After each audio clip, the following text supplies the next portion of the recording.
Hey,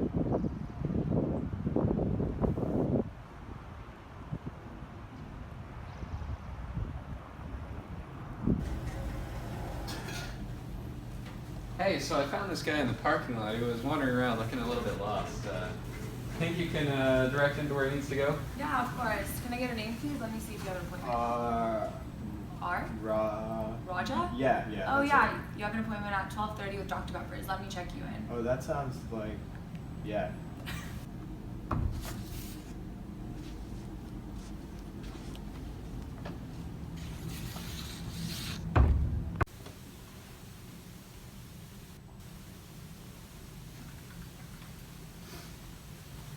Hello, Raja. My assistant told me that you've been experiencing problems with memory. Do these include like problems with vocabulary and sometimes depression, maybe? Yeah, I've been feeling kind of sad. I just have, a hard time just doing normal day tasks. I kind of just made, like, example is I leave the stove on all the time. Looking at your test, we believe you have Alzheimer's degenerative disease. And based on your bioassays and CSF analysis, you're showing increased levels of amyloid beta plaques and tau tangle protein aggregates.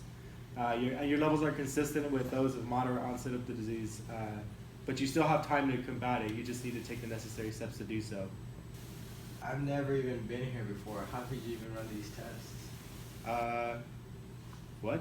Unfortunately, at the stage in your disease, the ill effects will become more prevalent much more quickly than someone with early onset. Overall, it is believed that these amyloid beta and tau protein aggregates are responsible for the degeneration of otherwise healthy neurons and synapses in the cerebral cortex. This leads to the slow progressing atrophy of those brain regions, followed by abrasion or invasion of the subcortical brain regions, which control the subconscious autonomic processes such as like breathing and heart rate. So, how long do I have, doctor? Well, unfortunately, the life expectancy for the disease is from 3 to 10 years. But in your case, you're on the lower end of that spectrum. We probably put you at about 4 to 5 years based on your disease progression so far, before the degeneration gets to your subcortical regions. And there's no options for treatment, or are there? Well, based on the progression of your disease, my colleagues and I are going to suggest that you think about becoming involved in this frontline research with the aims at trying to slow the progression of the disease and the hope to reverse the damage done from it. This is Dr. Frankenstein from the University of California, Irvine, and he's going to explain to you the exact protocol and some of the results he's gotten out of his research. Hey, get up. I'm up. Wake up. Hey, Raja. Sorry to meet you under these circumstances, but I'm happy to tell you that I have been working tirelessly. Well, not tirelessly. I'm quite tired at the moment, but now I've been working on a treatment to reverse the damage from your disease. Do whatever. I don't care. Okay, well, let me explain what we're going to do and how we're going to do it. We're going to take a tissue biopsy, generate some iPSCs from those cells. It's induced pluripotent stem cells for the uninformed. From there, we will differentiate those cells into CNS stem cells, which we're going to sort with FACS to obtain CD1331, CD242 low cells and culture them into neurospheres. What?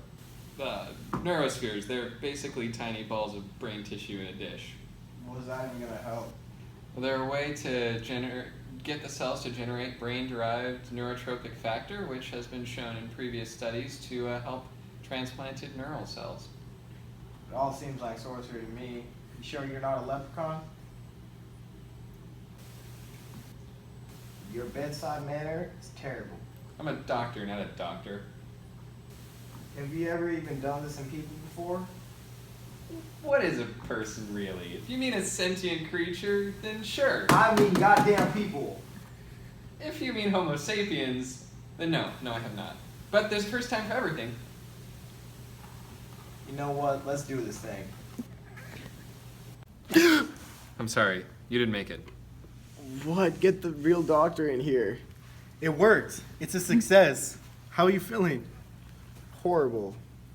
Well, we'll continue the meds for now, but your symptoms will likely return because this isn't going to stop the degeneration process, but it should help your symptoms for now.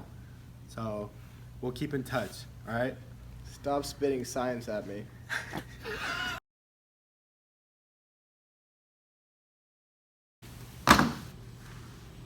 Oh, wow. Okay. Well, there's some good news and bad news. The good news is that you have improved by quite a lot, by almost 70% it seems. However, there still leaves a good proportion of your brain that is susceptible to degeneration. So what's the good news? Dr. Strange here will tell you about what we have planned to help you in curing you completely. I'm in. In addition to the medical tests, we also went ahead and isolated some of your cells to sequence your DNA. Even though our tests show you have high susceptibility to developing Alzheimer's, in this stage of your life, we have been working on another stem cell therapy to help you. I'm in. So will this actually work? So from his DNA, it's evident that he has many alleles that make him highly susceptible to Alzheimer's. So we just need to alter those alleles. Wait, but how? We've recently just worked that out. After establishing an iPSC line from him, we can use CRISPR-Cas9 to rescue his DNA. Afterwards, we can differentiate microglia, increasing the efficiency of plaque removal in his brain with a much greater efficiency. So you're saying that we can change his DNA so he functions normally? Yes, this combined with our previous therapy could be the perfect recipe for his treatment. Zzz, pop. Zzz, pop. Yay. Wow, your results are showing 100%. How do you feel? Feel pretty great, doctor. What about forgetfulness? Have you felt any confusion lately? No lostness, no confusion, and I haven't left anything on the stove for a week. Wow, you don't even need medication any longer because your cells are completely resistant. Congratulations, you will grow to be the first patient cured of Alzheimer's, and you will be remembered in the history books. I owe you guys my life. La, di, da, da.